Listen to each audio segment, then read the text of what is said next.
Macam mana lepas urut? Hari ni syukur alhamdulillah. Umi main nama hati yang Ustaz, main rumah, main urut, leganya rasa lagu bertenaga balik dah. Merah-merah balik dah, tangan tidak pucat. Rasa pun ni rasa kurang banyak, rasa seronok lah kepala dah ni.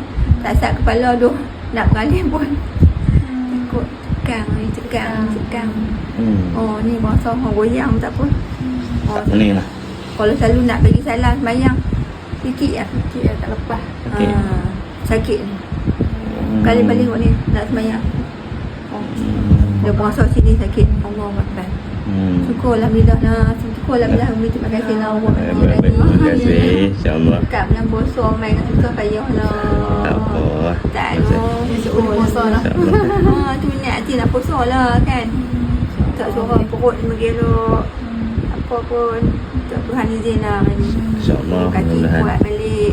Tenaga kuat balik. Makmud pun sempurna balik. Langsung balik pulang buat elok.